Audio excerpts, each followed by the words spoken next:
Hello everyone student. नमस्कार। उम्मीद करते होंगे आप बहुत ही अच्छे होंगे। क्रैकअप एकेडमी में आपका स्वागत है। मैं आपके हर तरह के सफलताओं का कामना करता हूं और क्रैकअप एकेडमी आपको हर तरह से सुख समृद्धि की कामना करती है। तो चलिए आज हम देखेंगे साइंस के कुछ टॉपिक्स जो पहले पढ़ चुके हैं पीछे, उसी पर आधारित है। एक है न्यूटन का नियम। हमें पढ़ना होता है न्यूटन का नियम। तो हम देखेंगे न्यूटन का नियम क्या है। तो बेसिकली होता क्या है हम ये देखेंगे। पहले हमको न्यूटन के नियम के बारे में कुछ पता नहीं था, लेकिन कुछ दिन बाद हमें न्यूटन के नियम के बाद न्यूटन साहब एक हमें नियम दिए, उसी को हम न्यूटन के नियम के रूप में प्रतिपादित करते हैं। तो इस पर हम देखते हैं। तो न्यूटन साहब क्या हुआ कि एक समय की बात है, न्यूटन साहब एक पेड़ के नीचे बैठे हुए थे। पेड़ के नीचे बैठे हुए थे, बैठकर कुछ सोच रहे थे अपना। तो जब बैठकर सोच रहे थे तो ऊपर से एक उस पेड़ का फल गिरा। जब पेड़ का फल ऊपर से गिरा तो उसने देखे कि भाई ये पेड़ जो ये फल जो गिरा है वो नीचे क्यों आ गया, क्यों नहीं ऊपर चला गया। इसी पर उन्होंने काफी सोच विचार और विचार विमर्श किया और अंततोगत्वा उन्होंने उस इस बात पर भिड़ ही गए कि आखिर में फल जो गिरा वो ऊपर क्यों नहीं चला गया, क्यों नीचे ही गया। तो उन्होंने जब रिसर्च किया, इसके बारे में सोच विचार किया, तो उसने एक चीज देखा। क्या देखा उसने? उसने ये देखा कि पृथ्वी पर उपस्थित कोई ऐसा बल है जो कि कोई वस्तु गिरता है तो उसको अपनी तरफ आकर्षित कर देता है, या कोई पृथ्वी में ऐसा चीज है जो कि आकर्षित कर देता है, उस वस्तु को ऊपर नहीं जाने देता है। तो उन्होंने देखा और इसी का नाम जो है उन्होंने दिया, जो इससे संबंधित जो है तीन उन्होंने नियम दिया जिसको कहा जाता है न्यूटन के गति का नियम। तो उन्होंने ये कहा कि मान लीजिए कोई ये पथ है, ये कोई पथ है, और इस पर मान लीजिए कोई पार्टिकुलर है, यहाँ कोई ऑब्जेक्ट है। ऑब्जेक्ट, कोई ऑब्जेक्ट है, वस्तु, कोई वस्तु है यहाँ पर। ये यहाँ से चल रहा है, इसे इसे करके चल रहा है। मान लीजिए चलते हुए ये वस्तु यहाँ पर चला है। ये वस्तु यहाँ से चलना चालू हुआ और यहाँ तक ये चला है। यानी यहाँ से ये स्टार्ट हुआ और कहाँ चला आया ये वस्तु, यहाँ पर। ए से चालू हुआ और बी पर चला आया। तो उन्होंने ये देखा कि वस्तु ए से चल रहा है और बी तक पहुंच रहा है। तो उन्होंने एक नियम दिया कि भाई वस्तु जब चल रहा है, लुढ़क रहा है, तो इस पर कोई बल कार्य कर रहा है। कोई इस पर बल कार्य कर रहा है जिसके वजह से यदि वस्तु को दी गई एनर्जी यदि कम कर दी जाती है या छोड़ दी जाती है तो वो वस्तु अपने आप जाकर कहीं ना कहीं रुक जाता है। यानी कि एक ऐसा, इसमें कोई भी वस्तु चल रहा है तो उसमें एनर्जी है, जब तक एनर्जी दीजिए तब तक वो चलेगी, और जैसे एनर्जी देना बंद कर दीजिए, यानी उसका ऊर्जा देना बंद कर दीजिए, तो वो वस्तु चलना बंद हो जाएगी। तो इसी पर उन्होंने एक नियम दिया, पहला नियम दिया। तो पहला नियम उन्होंने क्या दिया अपना? तो पहला नियम उन्होंने ये दिया कि कोई भी वस्तु, जैसे ये वस्तु है,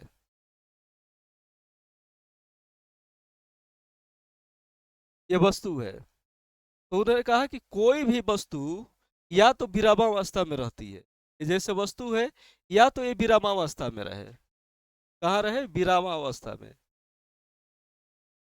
या तो विरामावस्था में रहे, या नहीं तो यहाँ से चलना प्रारंभ करे। यहाँ से इसे चलना प्रारंभ करे और चलकर जहां भी जाना हो वहां तक जाए। तो कोई भी वस्तु या तो विरामावस्था में रहती है, या एक समान वेग से एक सरल रेखा पर यानी किसी भी पथ पर वो तब तक चलती रहती है जब तक उस पर कोई बाह्य बल कार्य न करे।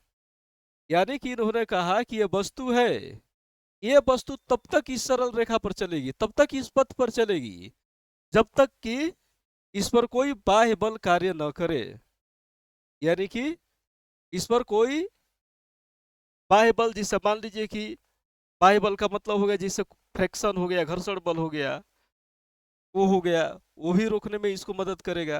ब्रेक हो गया, ब्रेक क्या करता है, गाड़ी चल रही है, गाड़ी चल रही है, गाड़ी कैसे रुकती है, उसे ब्रेक लगाया जाता है। ब्रेक क्या करता है, फ्रिक्शन उत्पन्न करता है, और फ्रिक्शन उत्पन्न करके क्या करता है, गाड़ी को अंत होगा तो रुक देता है। तो वही इन्होंने पहला नियम दिया। क्या नियम दिया इन्होंने, कि कोई भी वस्तु या तो विरामावस्था में रहती है, या एक समान वेग से एक सरल रेखा पर तब तक चलती रहती है जब तक कि उस पर कोई बाह्य बल आरोपित न किया जा सके। यानी कि मान लीजिए ये कोई सरफेस है, और ये वस्तु ए से चलना प्रारंभ हो रही है, और ये तब तक चलती रहती है जब तक इस पर कोई बाह्य बल न आरोपित किया जा सके। बाह्य बल का मतलब या तो आप ब्रेक लगा दीजिए, या नहीं सो तो उसको एनर्जी देना बंद कर दीजिए, तो फ्रिक्शन के वजह से अपने आप बंद हो जाए। वही ये वस्तु यदि सरफेसलेस जगह पर चलेगी, सरफेसलेस जगह पर चलेगी, तो क्या होगी, उसको एनर्जी देना जिससे बंद कर दीजिएगा, रुक दिया जाएगा, तो इसमें फ्रिक्शन फोर्स काम करेगा, घर्षण बल काम करेगा, घर्षण बल इसमें काम करेगा और ये वस्तु रुक जाएगी। तो हम बेसिकली यही देख रहे हैं। तो पहला नियम क्या दिए न्यूटन साहब हमारा, कि कोई भी वस्तु या तो विरामावस्था में रहती है, या एक समान वेग से एक सरल रेखा पर तब तक चलती रहती है जब तक कि उस पर कोई बल आरोपित न किया जा सके। तो वही हो जाता है पहला नियम इनका। लिख लीजिए आप, कोई भी वस्तु, कोई भी वस्तु या तो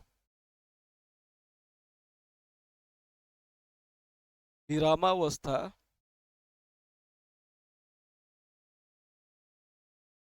विरामावस्था में रहती है, या एक समान वेग से, एक समान वेग से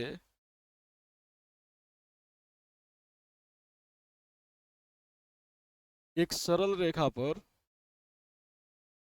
एक सरल रेखा पर तब तक चलती है, तब तक चलती रहती है, तब तक चलती रहती है जब तक कि,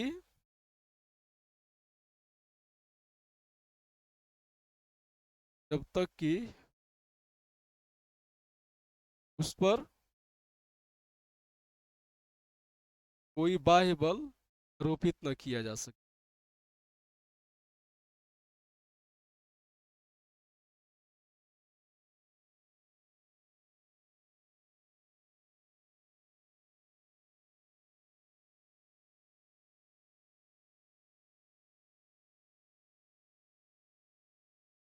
ये हमारा न्यूटन का फर्स्ट लॉ हो गया।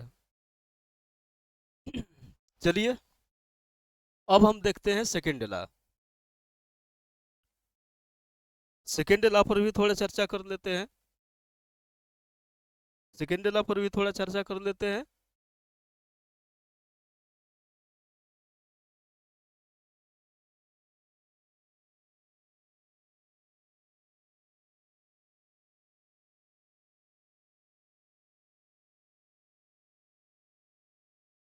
दूसरा नियम इन्होंने दिया,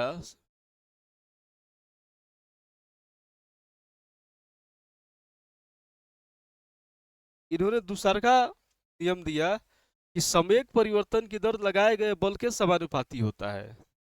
यानी कि कोई भी पार्टिकल है, कोई भी पार्टिकल है, ये सरफेस हो गया, ये सरफेस हो गया, कोई भी मान लीजिए पार्टिकल ये है, ये ऑब्जेक्ट है, ठीक, ये ए है और ये बी है, ठीक।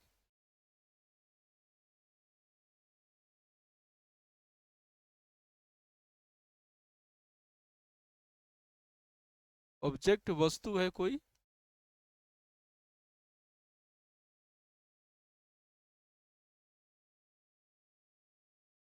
कोई भी वस्तु है। तो देखिए यहाँ, ये कोई मान लीजिए वस्तु है, ये वस्तु है, ये चलेगा, यहाँ से चलेगा, ये भी चलेगा। तो इन्होंने यही कहा कि कोई वस्तु है तो उसमें आपस में कोलाइड होगा।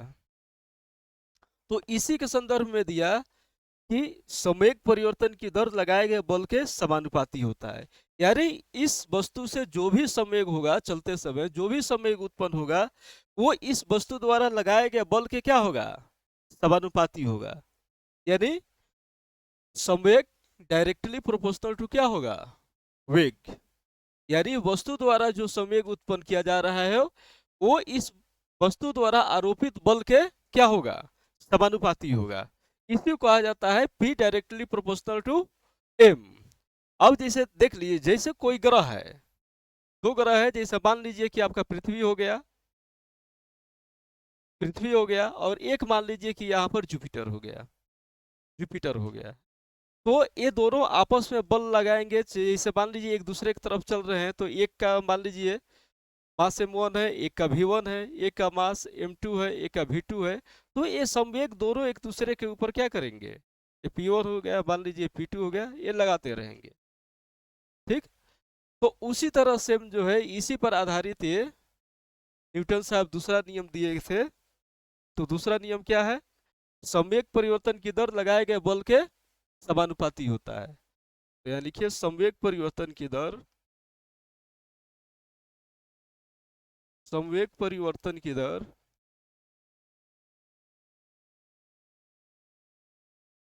दर लगाए गए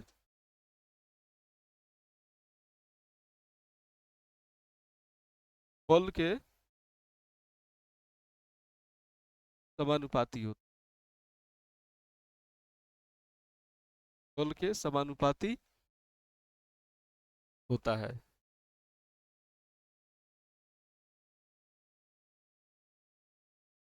किसके बल के समानुपाती होता है, ये वस्तु है, इसके द्वारा जो भी संवेग इसमें उत्पन्न होगा, ये इसके द्वारा, वस्तु द्वारा लगाए गए बल के क्या होगा, समानुपाती होगा।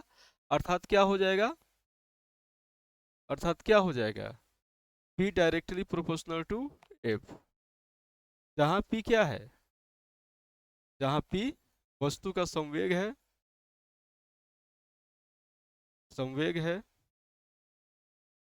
और F क्या है, वस्तु द्वारा आरोपित बल है, वस्तु द्वारा आरोपित बल है।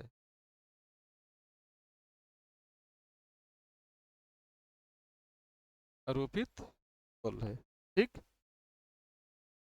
तो हमने दूसरा नियम देख लिया, न्यूटन साहब द्वारा जो दूसरा नियम दिया गया कि संवेग परिवर्तन की दर लगाए गए बल के समानुपाती होता है, अर्थात P directly proportional to F।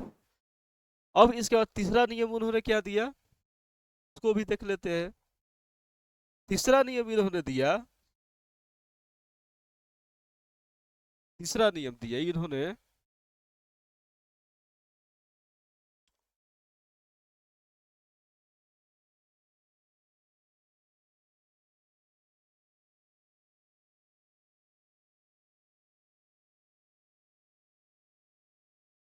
तीसरा नियम इन्होंने क्या दिया,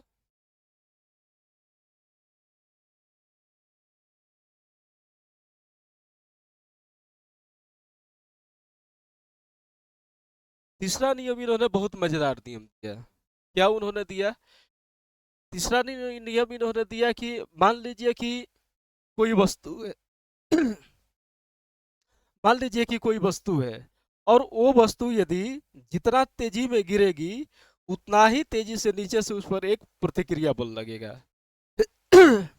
यानी कि मान लीजिए कि आप, ये बोर्ड हो गया, ये बोर्ड हो गया, जितना तेजी से आप इसको मारेंगे, उतना ही तेजी से बोर्ड भी आपको धक्का देगा। यानी जितना फोर्स आप इस पर लगाएंगे बोर्ड पर, उतना ही फोर्स आपको भी लगाएगा। तो उसी को उन्होंने तीसरा नियम दिया, प्रत्येक क्रिया के विपरीत एक प्रतिक्रिया होती है। जैसे आपको जांचने के लिए जांच सकते हैं, कोई दीवार पर दीजिए, दीवार पर एक मुक्का मारिए और देखिए आपको चोट लग रहा है कि नहीं। यही जो है प्रत्येक क्रिया के विपरीत एक प्रतिक्रिया होती है, यही इनका थर्ड लॉ था। जैसे मान लीजिए कोई वस्तु है, ये कोई वस्तु हो गया, ये कोई वस्तु हो गया, ये कोई वस्तु हो गया, और यहां से ये ऐसे गिर रही है, मान लीजिए गिर कर यहाँ सरफेस पर आ गई। सरफेस पे जितना स्पीड से यहाँ से गिरेगी, जितना यहाँ फोर्स लगाएगी, उतना ही फोर्स इस पर नीचे से आरोपित होगा। यानी एफ फोर्स से ये वस्तु नीचे से लगाती है, तो एफ फोर्स भी इसके ऊपर से, इसके नीचे से लगाया जाएगा। तो इसी को उन्होंने कहा कि प्रत्येक क्रिया के विपरीत एक प्रतिक्रिया होती है। तो थर्ड लॉ क्या हो गया उनका? प्रत्येक क्रिया के विपरीत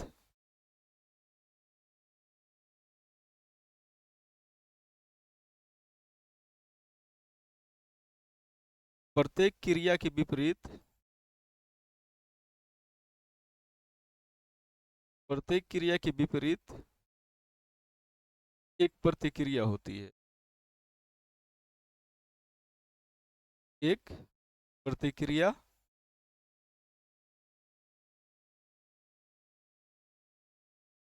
तो ये हमने तीसरा नियम देख लिया। तो एक बार हम रिवीजन कर लेते हैं, न्यूटन साहब जो नियम दिए थे तीनों, उसके तीनों जो नियम दिए थे। पहला नियम क्या था? पहला नियम था कोई भी वस्तु या तो विरामावस्था में रहती है या एक समान वेग से एक सरल रेखा पर तब तक चलती रहती है जब तक कि उस पर कोई बाह्य बल आरोपित न किया जा सके। फर्स्ट लॉ था। सेकेंड लॉ देखिए, किसी वस्तु द्वारा संवेग परिवर्तन की दर उस पर लगाए गए बल के समानुपाती होता है, यानी बी डायरेक्टली प्रोपोर्शनल टू क्या था? एफ। तीसरा क्या था? प्रत्येक क्रिया के विपरीत एक प्रतिक्रिया होती है। ये न्यूटन साहब का थर्ड नियम था। अब आगे हम देखते हैं गति का सूत्र।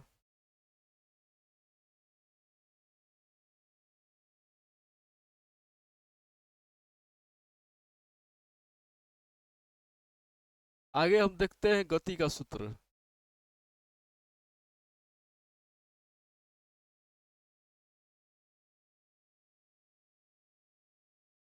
गति का सूत्र, तो गति के तीन सूत्र होते हैं। पहला होता है v बराबर u प्लस at। दूसरा होता है v स्क्वायर बराबर u स्क्वायर प्लस 2as। और तीसरा होता है s बराबर ut plus half at square, ut plus half at square. जहां पर आपको क्या हो जाएगा? u जो है वो प्रारंभिक वेग है, प्रारंभिक वेग है। v है अंतिम वेग, v क्या है? अंतिम वेग है। a क्या है? त्वरण है। और s क्या है? तय की गई दूरी, तय की गई, यानी u जो है प्रारंभिक वेग, इनिशियल वेलोसिटी, v हो गया लास्ट वेलोसिटी, अंतिम वेग, a क्या हो गया? त्वरण हो गया। और s क्या हो गए? तय की गई दूरी। अब देखिए इस सूत्र का हम प्रतिपादन कैसे करेंगे।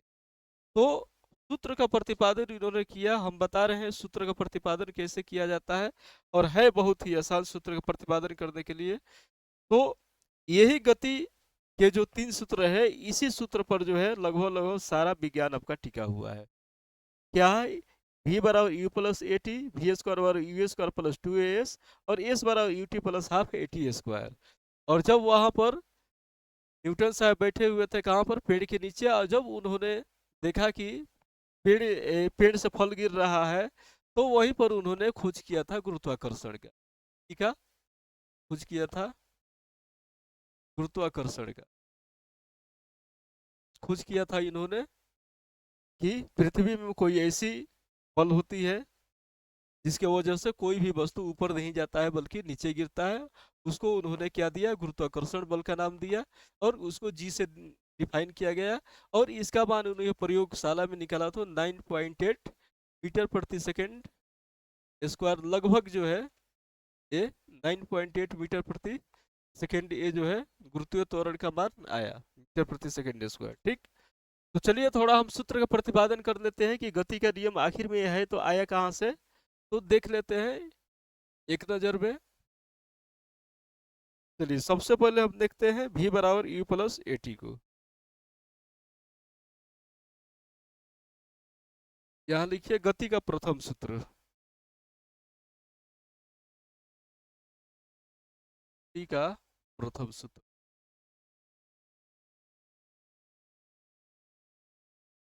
फर्स्ट लॉ ऑफ मोशन लिखिए, क्या है, v बराबर यू प्लस ए टी, जहाँ ई भी और ए और टी का क्या है, सामान्य अर्थ है। अब हम यहाँ देखेंगे, यही से ध्यान देने वाली बात है। देखिए जैसे ये हमारा सरफेस हो गया, ये क्या हो गया, सरफेस हो गया। ये कोई वस्तु यहाँ पर रखी हुई, सरफेस ये हो गया, और ये हो गया हमारा वस्तु जो चलती हुई आई है वो सरफेस ये हो गया। ये वस्तु हमारा ऐसे चल रही है, ठीक। अरे कोई भी वस्तु रहेगी, गाड़ी हो चाहे किसी भी तरह की वस्तु, तो वो चलेगी सरफेस पर ही ना चलेगी, पथ पर ही चलेगी। तो जब चलेगी यहाँ से तो इसमें क्या क्या उत्पन्न होगा, एक तो चलेगी यहाँ से तो क्या होगा, प्रारंभिक चाल इसका होगा, वस्तु का प्रारंभिक चाल होगा, होगा कि नहीं, वस्तु की प्रारंभिक चाल होगा। उसके बाद क्या होगी, जब वस्तु चलना प्रारंभ करेगी तो उसमें त्वरण उत्पन्न होगा, त्वरण उत्पन्न होगा, होगा कि नहीं।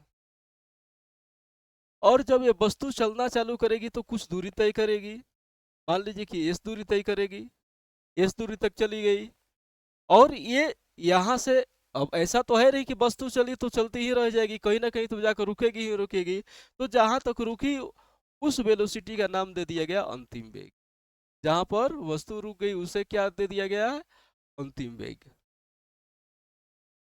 तो हम इसमें क्या क्या देखें कि कोई वस्तु जब चलना प्रारंभ करती है, तो जब चल रही है तो एक तो उसमें हमारा प्रारंभिक चाल से स्टार्ट हो रही है गाड़ी, जिस भी प्रारंभिक चाल से स्टार्ट हो गाड़ी, तो प्रारंभिक चाल से चल रही है। उसके बाद क्या चल रही है हमारा, उसमें त्वरण काम कर रहा है, जिसकी वजह से गाड़ी हमारा आगे, जो भी वस्तु है वो आगे बढ़ रहा है। अब फिर जब ब्रेक लगाकर उस गाड़ी को रोका जाता है या किसी भी माध्यम से गाड़ी को रोका जाता है, तो उसमें एक अंतिम वेलोसिटी उत्पन्न होती है, जिसको हम क्या कहते हैं, स्मॉल भी कहते हैं। तो यही पर हमको देखना है। तो जब भी कोई वस्तु हमारा चलेगी तो वो क्या उत्पन्न करेगी, त्वरण उत्पन्न करेगी। तो त्वरण जब उत्पन्न करेगी तो त्वरण हम जानते ही हैं, त्वरण किसको कहा जाता है।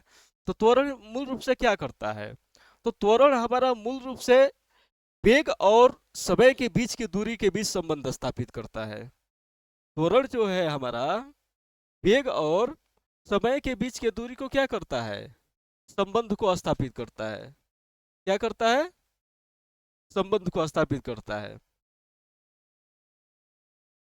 तो त्वरण हमारा क्या हो गया, तो सामान्य भाषा में यदि हम देखें तो त्वरण को क्या कह सकते हैं कि वेग परिवर्तन की दर को त्वरण कहते हैं। यानी कोई वस्तु जब चल रहा है किसी पथ पर, तो उस पथ पर जब वस्तु चल रही है तो वस्तु द्वारा, वस्तु में जो वेग उत्पन्न हो रहा है उसको क्या कहा जाता है, उसके दर को जो है क्या कहा जाता है, त्वरण कहा जाता है।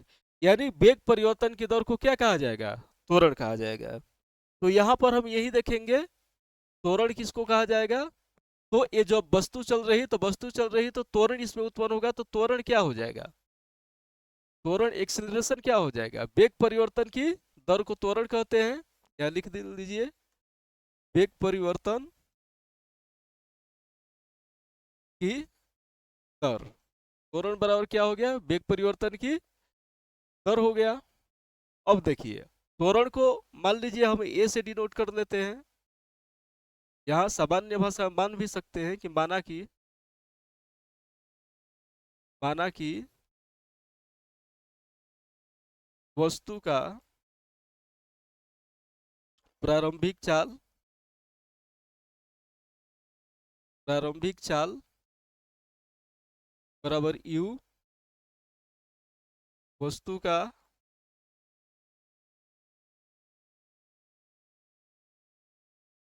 अंतिम वेग बराबर क्या, भी वस्तु में उत्पन्न त्वरण क्या हो जाएगा, वस्तु में उत्पन्न त्वरण, वस्तु में उत्पन्न त्वरण क्या हो जाएगा, ये इतना चीज हमें उत्पन्न होगा, जितना दूरी तय करेगी गाड़ी उसको एस मान लेते हैं। ठीक, तो हमको अभी फिलहाल इतना ही काम है। तो चलिए हमने क्या देखा कि त्वरण बराबर वेग परिवर्तन की दर को क्या कहते हैं, त्वरण कहते हैं।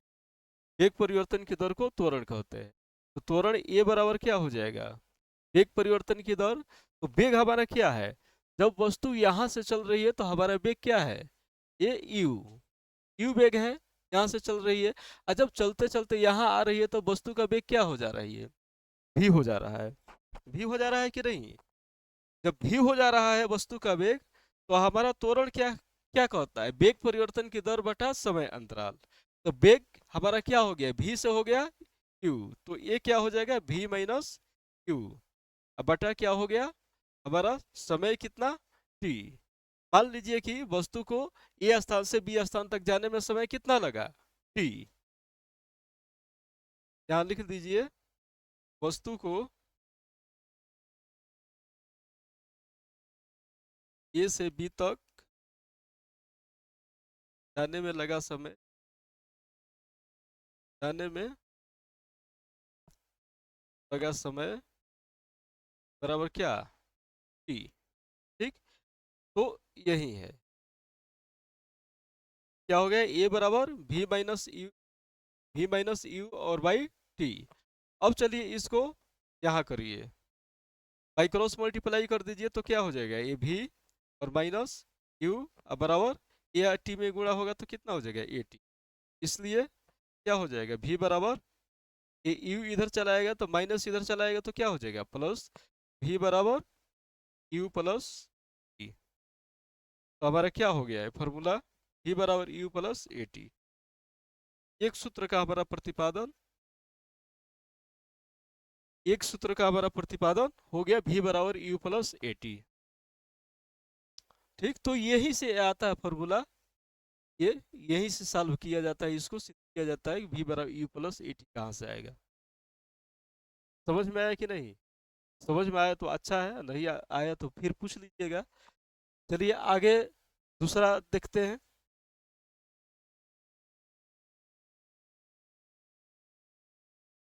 अब क्या है, तीसरा हमारा जो है, पहले तीसरा को सॉल्व करते हैं तब पहला को सॉल्व करेंगे। ठीक, तीसरा हमारा गति का सूत्र है एस बराबर U T plus half A T square, S बराबर U T plus half A T square. अब देखिए इसमें हम क्या देखेंगे, एस बराबर U T plus half A T square, ये हमारा सरफेस हो गया, सरफेस हो गया, और यहाँ से कोई वस्तु है, कोई वस्तु ये हो गया, ये यहाँ से बी तक आती है, बस कहाँ तक आती है, ये वस्तु बी तक आती है, ये स्थान ए हो गया और ये बी हो गया। ठीक, तो ये वस्तु जब यहाँ से चलना प्रारंभ करेगी तो इसमें क्या होगा, एक तो होगा आपका प्रारंभिक चाल, प्रारंभिक चाल, प्रारंभिक वेग u, और जब वस्तु यहाँ पर जाकर रुक जाएगी तो यहाँ हो जाएगा अंतिम वेग, अंतिम वेग कहा जाएगा भी। जब वस्तु चलना प्रारंभ करेगी तो उसमें त्वरण उत्पन्न होगा, त्वरण उत्पन्न होगा, वो हो जाएगा आपका ए।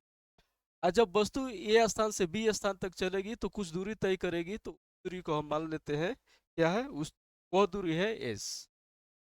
ठीक, तो अब हम चलते हैं अपना सूत्र के प्रतिपादन की तरफ कि कैसे सूत्र का प्रतिपादन किया जाता है। चलिए देखते हैं।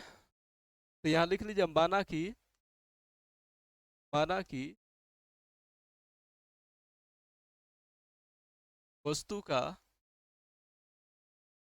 प्रारंभिक वेग, प्रारंभिक वेग बराबर था वस्तु का अंतिम वेग बराबर क्या हो गया, वस्तु द्वारा उत्पन्न त्वरण क्या हो जाएगा? वस्तु द्वारा उत्पन्न त्वरण क्या हो जाएगा? ए। और वस्तु द्वारा ए से बी तक तय की गई दूरी हम क्या मान लेते हैं? हाँ, वस्तु द्वारा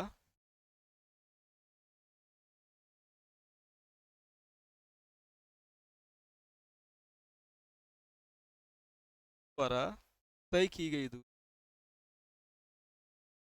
तय की गई दूरी हमारा हो जाता है कितना, मान लेते हैं।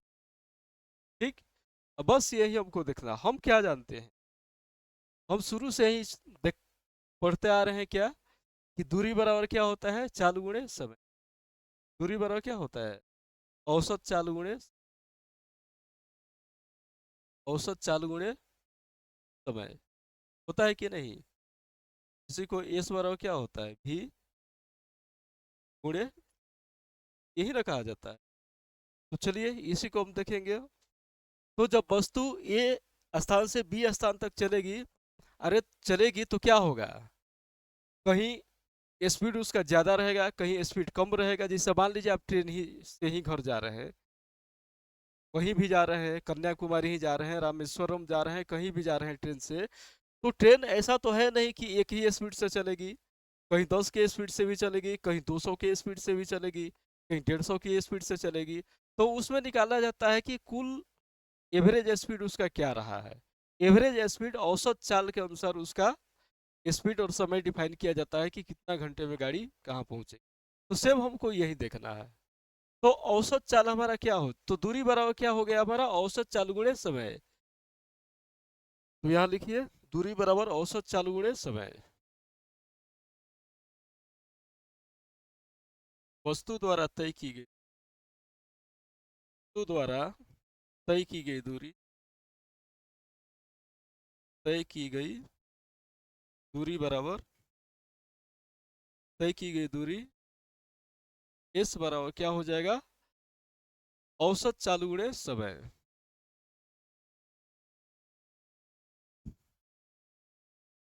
औसत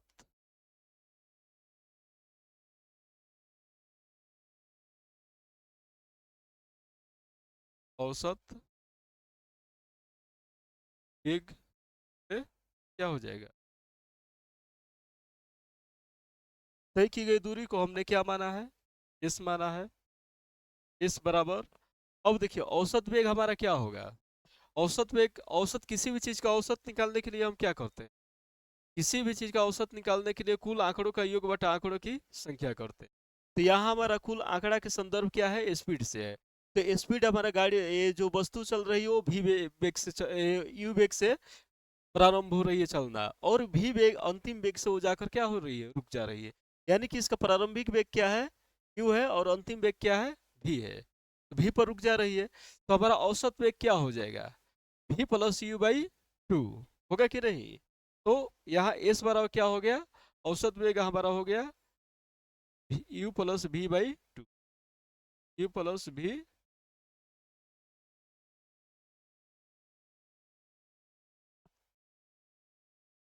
यू प्लस भी बाई टू, और गुणे समय क्या है, समय को हमने क्या माना है यहाँ पर, टी माना है।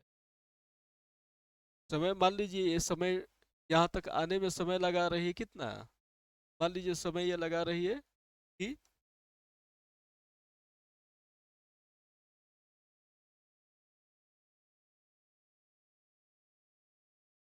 ठीक, तो इस बराबर हमारा क्या हो गया, अब यहाँ से गुणा कर दीजिए, गुणा करने पर क्या हो रहा है आपका, यू, टी से पहले गुणा करिए तो क्या हो जाएगा, भी प्लस यू, भी प्लस यू होगा ना। तो टी से आप गुणा कर दीजिएगा इसको, तो यू टी हो जाएगा, प्लस ये क्या हो जाएगा, वी टी हो जाएगा। तो गुणा करिए यहाँ पर, तो ए हो गया यू टी, प्लस ये क्या हो गया, वी टी बाई टू, होगा कि नहीं, होगा ना, U T plus we T by two, हो गया कि नहीं? अब चलिए,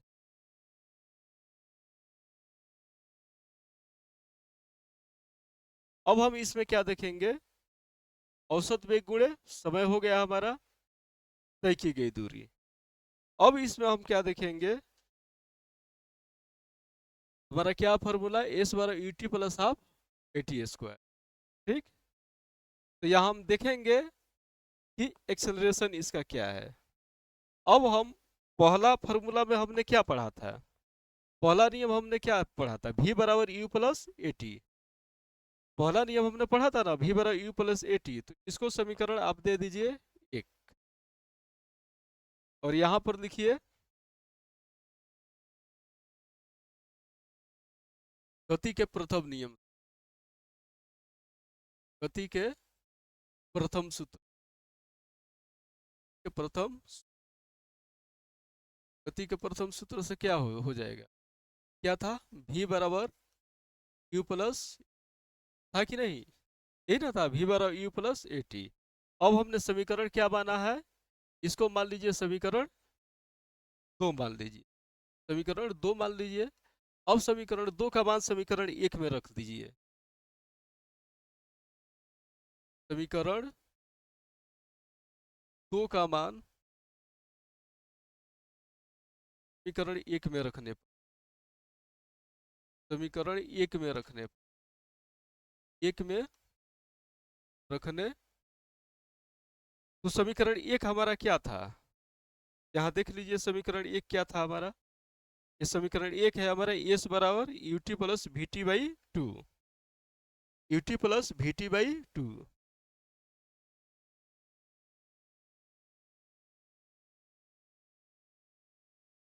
T plus we T by, यही ना है समीकरण एक हमारा, U T plus we T by two. अब चलिए इस बराबर क्या हो जाएगा, भी का मान रख दीजिए उसमें, यू टी, ये यू टी का यू टी ही रह जाएगा, प्लस भी बराबर क्या हो जाएगा, यू प्लस ए टी, बराबर यू प्लस ए टी है ना समीकरण दो में, इंटू टी से क्या हो जाएगा बाई टू। अब क्या हो जाएगा, एस बराबर ए हो जाएगा, प्लस इससे इससे गुणा होगा, तो यू टी क्या हो जाएगा, यू से टी में गुणा हो जाएगा, तो फिर यहाँ यू टी आ जाएगा, अब प्लस ए टी में टी से गुणा हो गएगा, तो क्या हो जाएगा ए, और बाई क्या हो गया हमारा टू। अब क्या हो जाएगा, इस बराबर यू टी और प्लस यू टी, दो यू टी क्या हो जाएगा, तो two u T plus a T square by two. अब ये क्या हो जाएगा हमारा, थोड़ा सा और आगे हम बढ़ते हैं। अब देखिए ये फ्रैक्शन अलग अलग कर लेते हैं, क्या कर लेते हैं, फ्रैक्शन अलग अलग कर लेते हैं, इसको भी अलग कर लेते हैं और इसको भी अलग कर लेते हैं। सब लोग फ्रैक्शन अलग करना जानते ही हैं। भाई साइंस पढ़ रहे हैं तो इतना तो आप जान ही रहे। इस बराबर क्या हो जाएगा, टू यू टी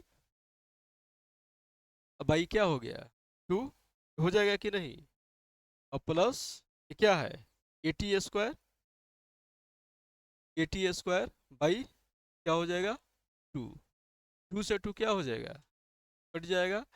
इस बराबर हमारा क्या हो गया, यू टी प्लस क्या हो जाएगा वन बाई टू, ये ना हमको करना था, इस बराबर यू टी प्लस हाफ, क्या सिद्ध करना था, इस बराबर U T plus half A T square. तो ये दूसरा सूत्र का हमारा प्रतिपादन हो गया। अब चलिए तीसरा सूत्र की तरफ हम बढ़ते हैं। तीसरा सूत्र हमारा क्या था, इसके बाद वाला जो नेक्स्ट सूत्र था वो था वी स्क्वायर बराबर u square plus two S.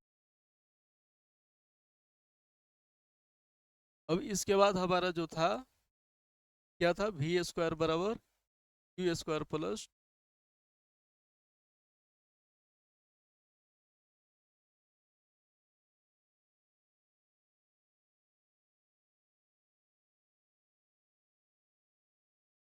ये स्क्वायर बराबर था ये स्क्वायर प्लस, चलिए इसका हम प्रतिपादन करते हैं। ये हमारा सरफेस हो गया और ये हमारा वस्तु ये हो गया, और और ये चलते हुए कहाँ तक आ रहा है, बी स्थान तक। ठीक, ये वस्तु हमारा ऐसे चल रहा है। ठीक, अब इसमें क्या होगा, जब चलेगा तो प्रारंभिक वेग एक ही होगा, जब चलना प्रारंभ करेगा तो किसी त्वरण से चलेगा, वो ये होगा।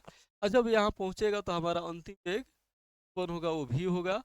और जब पहुंचेगा तो उसमें कुछ समय लगेगा, पहुंचने में लगा समय टी। ठीक, और जब ए स्थान से बी स्थान तक चलेगा तो हमारा कुछ स्थान तक तय करेगा, जिसको हम एस नाम देते हैं, दूरी को एस बोल दे। चलिए लिखते हैं, माना कि वस्तु का प्रारंभिक वेग, तो प्रारंभिक वेग बराबर यू, वस्तु का अंतिम वेग वेग बराबर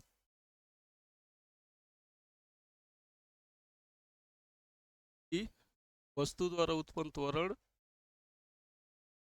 द्वारा उत्पन्न त्वरण क्या हो जाएगा,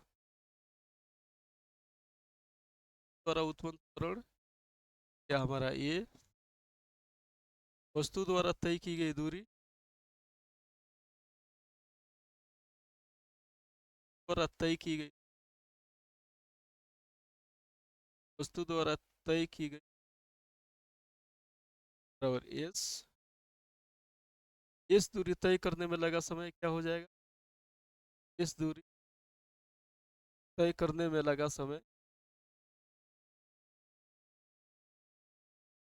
समय हमारा क्या हो जाएगा।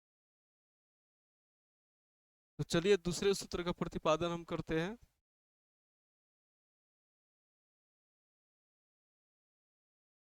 दूसरा सूत्र हमारा क्या है, वी स्क्वायर बराबर यू स्क्वायर प्लस 2a। तो हम सबसे पहले चलते हैं गति के प्रथम नियम से। देखेंगे गति के प्रथम सूत्र, प्रथम के प्रथम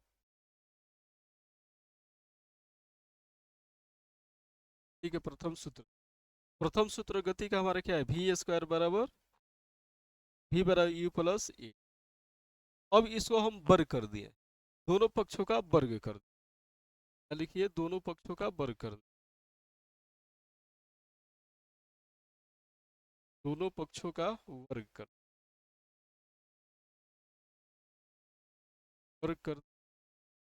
जब दोनों पक्षों का हमने वर्ग करेंगे तो हमें क्या मिलेगा, भी का होल स्क्वायर कर देंगे और बराबर क्या कर देंगे, क्यू प्लस क्या क्या कर देंगे।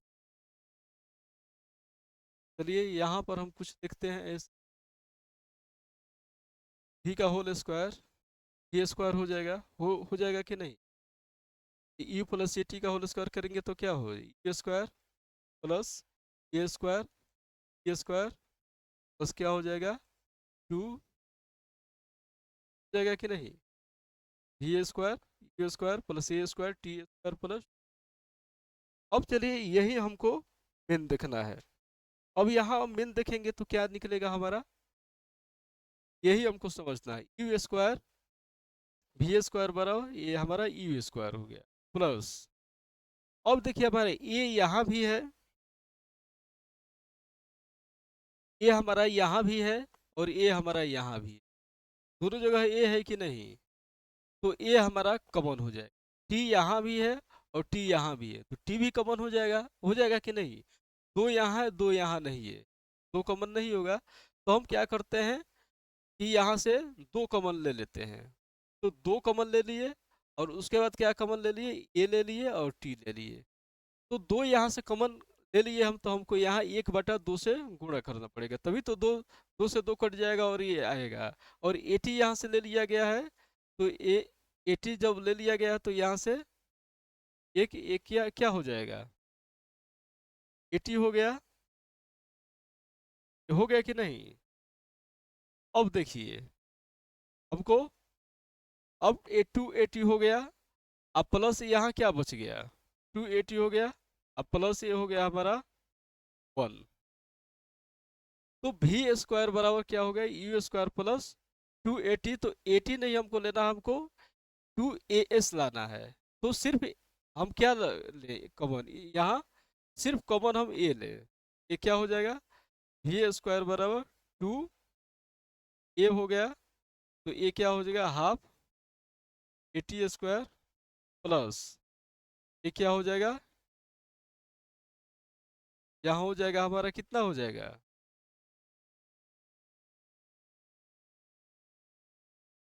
यूटी हो जाएगा कि नहीं। तो ये क्या हो जाएगा हमारा, वी स्क्वायर बराबर 2a into s, v square बराबर यू स्क्वायर यहाँ छूट जा रहा है, यू स्क्वायर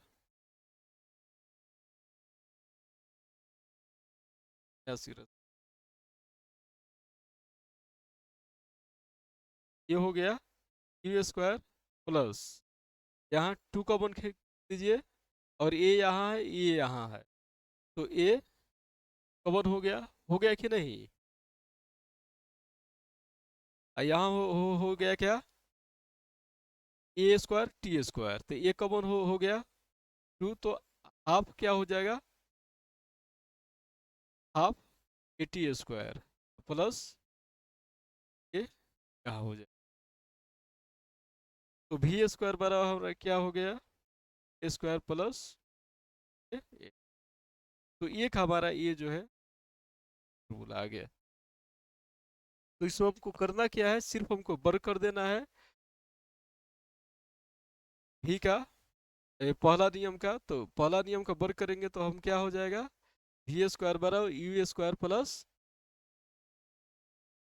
2as, तो you square plus a square t square plus 2 square, तो 2u80।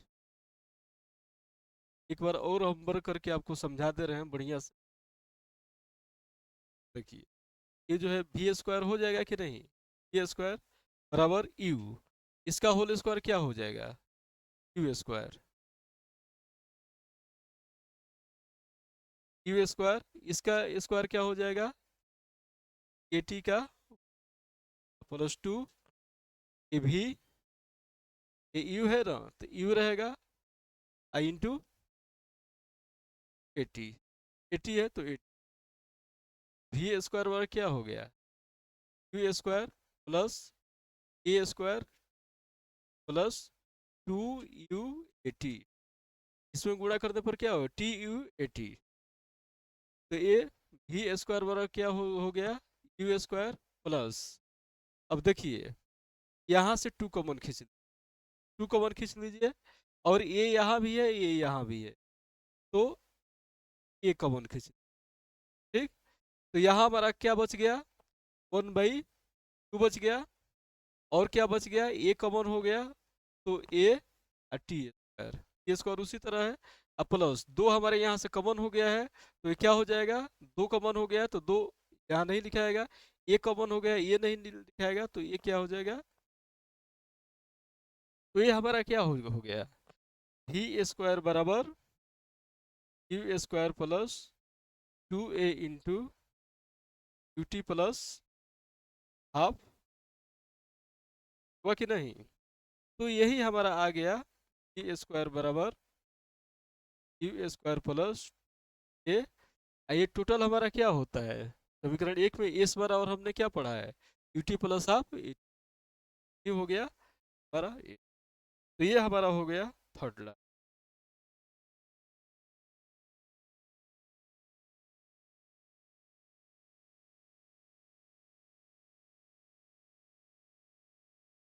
समझ में आया।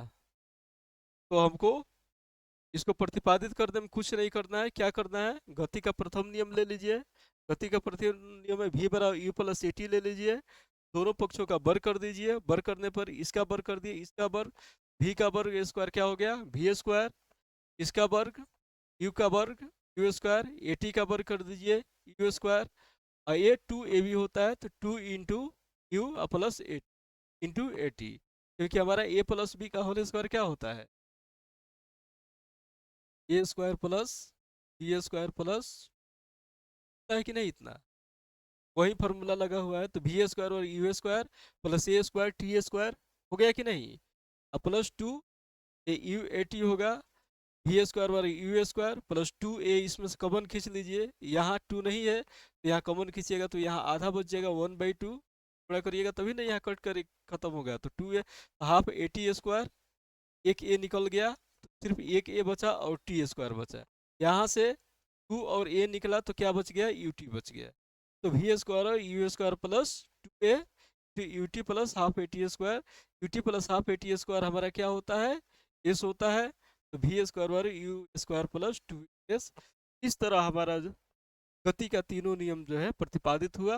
पहला हमारा नियम गति का क्या हो जाएगा, वी बार यू प्लस ए टी, दूसरा क्या हो जाएगा हमारा वी स्क्वायर बार यू स्क्वायर प्लस 2as, तीसरा क्या हो जाएगा हमारा एस बार u T plus half A T square. इसमें भी क्या है हमारा अंतिम वेग, यू क्या है इनिशियल वेलोसिटी प्रारंभिक वेलोसिटी, ए क्या है एक्सेलरेशन है त्वरण है, टी क्या है टोटल टाइम टेकिंग है, यानी वस्तु को एक स्थान से दूसरे स्थान तक जाने में जो समय लगा वो समय है टी, और हमारा दूरी क्या है, वस्तु एक स्थान से दूसरे स्थान पर जितनी दूरी तय करती है वो हमारा समय है टी। ठीक है, अब नेक्स्ट सेशन में दूसरे दिन मिलते हैं। ना करने के लिए बहुत बहुत थैंक्स आप लोगों को। यदि यह हमारा सेशन अच्छा लगे तो इसको लाइक शेयर और सब्सक्राइब जरूर करिए ताकि इस तरह का वीडियो का नोटिफिकेशन आपके पास हमेशा पहुंचता रहे। Okay, thank you.